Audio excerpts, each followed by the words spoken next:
projet qu'on a créé, qu'on a attaqué, je dirais, fin 2010. On a créé la société en 2011. Le démarrage de la production ici dans nos locaux d'Épinal a commencé tout début 2012, c'était janvier 2012, fin janvier 2012. Donc on était 3 personnes à cette époque, donc on était tous les deux un salarié. Et puis donc on est aujourd'hui 23. Donc on a créé, voilà, en 3 ans, on a créé 23 emplois sur Épinal. Pourquoi moustache? Ça, c'est la question qu'on nous pose, qui revient à chaque fois. En fait, on trouve que qu'on peut reconnaître facilement quelqu'un juste à sa moustache, Dali, Einstein, Zorro, les Dupont et Dupont.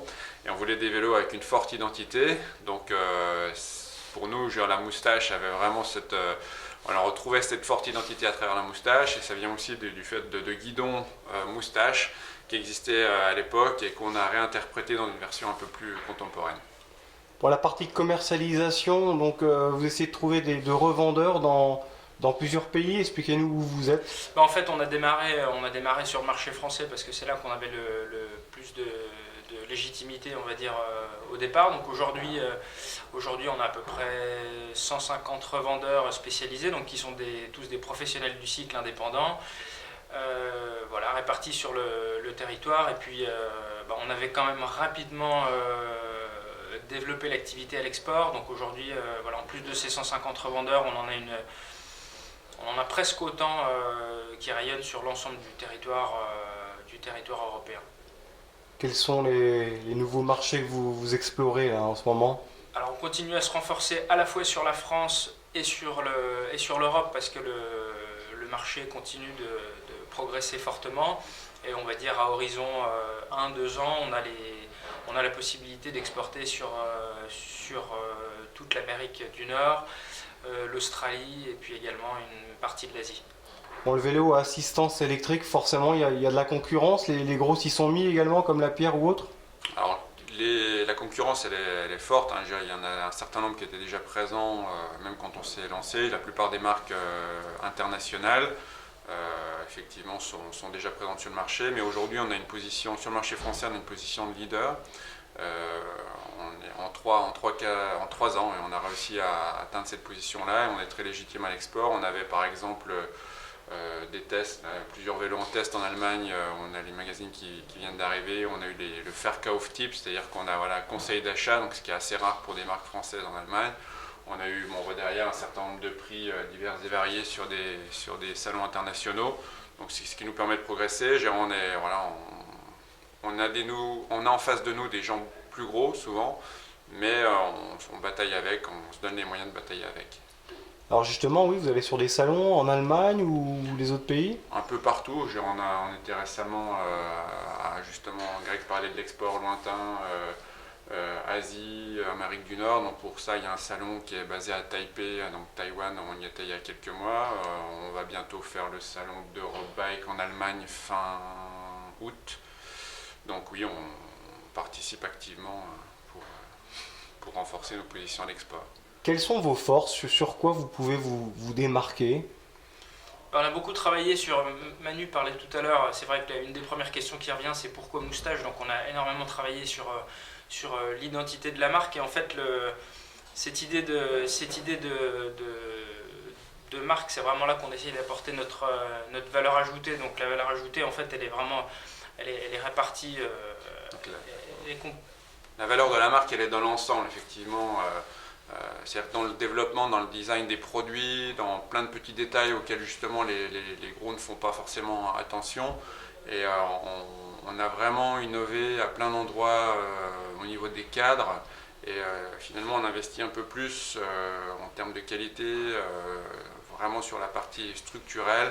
On fait très très attention au niveau de rigidité, à la géométrie. Et c'est là finalement, c'est avec ce genre de détails qu'on arrive à se différencier et à avoir des produits plus performants que nos concurrents. Bon, la batterie Bosch est très fiable, notamment. Alors effectivement, on a été le premier client, français de Bosch pour la partie système. Donc ça comprend à la fois le moteur, la batterie, les éléments comme le compteur, etc. Donc tout ça effectivement, on nous est fourni par Bosch. C'est le système référence aujourd'hui en Europe. Donc en termes de performance, de qualité, de fiabilité. Qu'est-ce qu'il faut améliorer encore sur vos vélos? On continue toujours à travailler sur plein de choses, plein de détails, mais bon, là, c'est pas forcément des choses qu'on va, qu'on va livrer face caméra. Bon, vous avez un brevet, forcément, tout est déposé? Non, non, il y a des choses, il y a beaucoup de choses qui ont déjà été inventées dans le vélo et on n'est pas forcément ultra je dirais, Protégé? faveur de brevets. C'est plus dans l'innovation technique et c'est la rapidité finalement de développement qui nous permet voilà, de se différencier. Néanmoins, on a quand même beaucoup de, on a quand même Protège. beaucoup de protection, notamment les dessins et modèles. Voilà, exact. Bon, vous avez des idées dans la tête forcément pour vous développer encore plus. Est-ce qu'il y a des pistes justement de développement que vous pouvez nous livrer? Bah, les pistes, elles se créent, on va dire qu'elles se créent naturellement. D'un côté, parce que le marché continue de progresser. Et si le marché progresse, c'est aussi parce que le vélo assistance électrique, en fait, c'est un vélo d'ouverture, donc qui permet on va dire, Ouvrir les usages. voilà, on est quasiment sans limite aujourd'hui au niveau des pratiques. Donc, plutôt que d'améliorer les vélos, vous nous demandiez qu'est-ce qu'on pouvait améliorer sur un moustache, on essaie toujours de faire du mieux qu'on peut. Donc, il y a peut-être sur les vélos existants, il n'y a peut-être pas forcément énormément de choses à améliorer, puisque la fiabilité, la qualité des vélos, c'est quelque chose sur lequel on travaille énormément à la base. Par contre, les développements de pratiques sur d'autres types de vélos, je dirais aujourd'hui, pour les gens du R&D, on laisse libre cours à l'imagination, puisque on a démarré avec 7 modèles il y a 4 ans, et aujourd'hui on a quasiment une vingtaine de modèles en catalogue, et ça va continuer la gamme va continuer de s'étoffer dans les années qui viennent.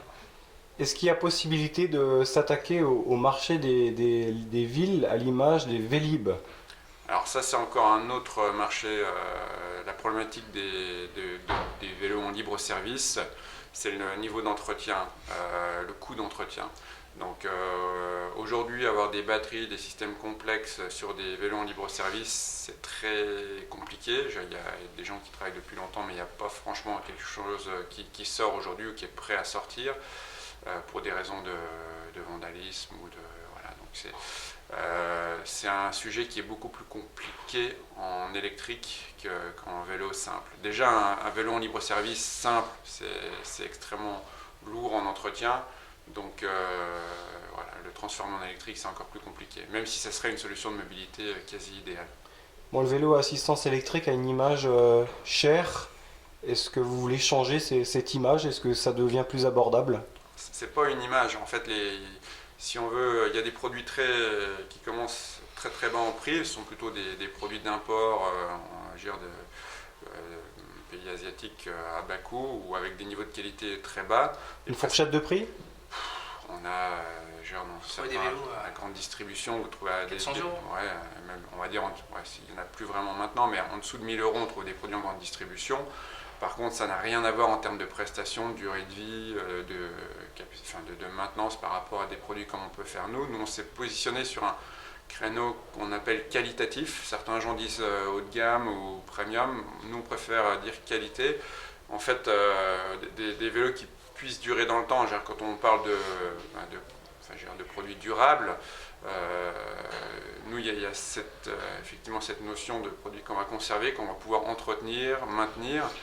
Et ça, tout ça, ça a un coût. C'est pas juste cher pour être cher, c'est parce qu'il y a un niveau de qualité derrière qui amène ce niveau de prix. Bon, le vélo assistance électrique s'adresse aux sportifs, mais pas seulement, en fait. En fait, c'est tout le monde. Le client d'un vélo électrique, ça peut être n'importe qui. Je vois ce week-end, on était par exemple à une randonnée sur Amberville qui s'appelle la Rambustaise, où on commence à en voir de plus en plus.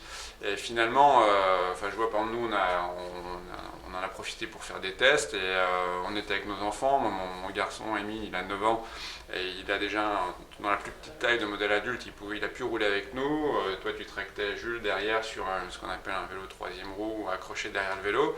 Et finalement, on a pu faire une randonnée en famille sans contrainte. Donc, ça permet, ce que disait Greg tout à l'heure, vélo d'ouverture, ça permet d'aller plus loin, ça permet de randonner en groupe, ça permet de découvrir d'autres horizons.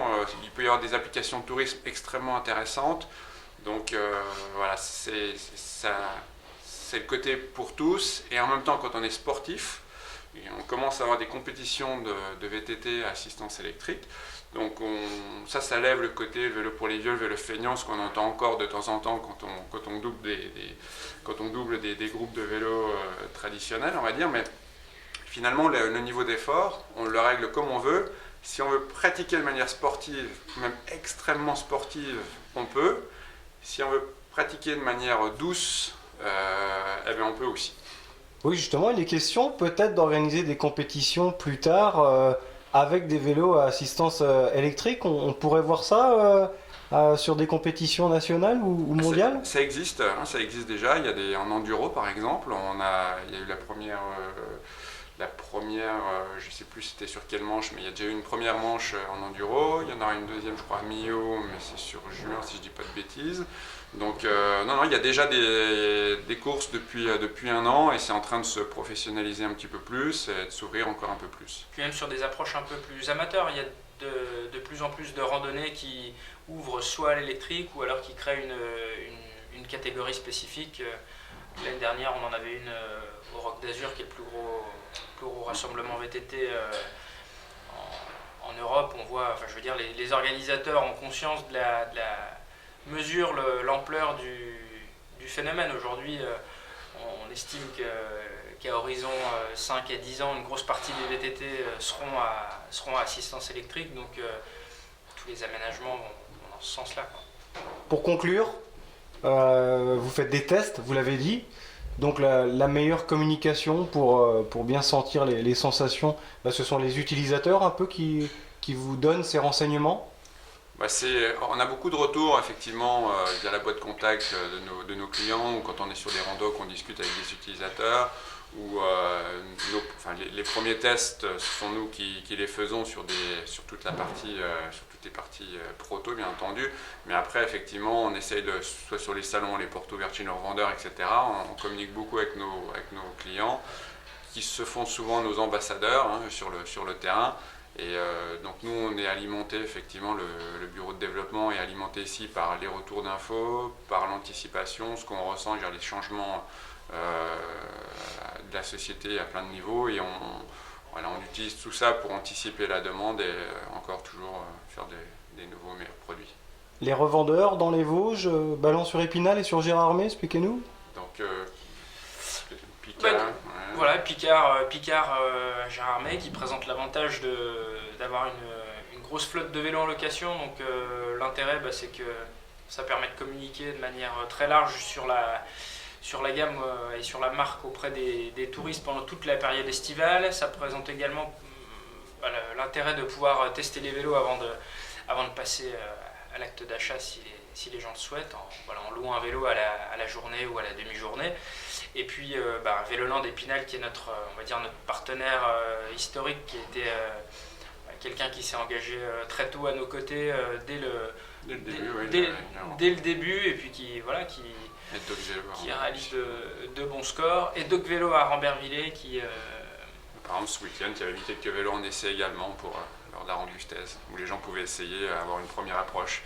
Ouais, ce que vous disiez tout à l'heure en termes de conclusion, ce qu'on peut dire c'est que l'essayer c'est l'adopter. En général il y a beaucoup d'a priori avant de monter sur le vélo et quand on est monté sur le vélo, tout ça s'envole et on voit qu'on est sur un vélo qui fonctionne comme un vélo, c'est-à-dire qu'il faut appuyer pour avoir de l'assistance, pour avancer, pour avoir de l'assistance, c'est pas une mobilette et on peut faire des efforts, on peut prendre du plaisir. Et voilà. Combien de vélos vendus jusqu'ici?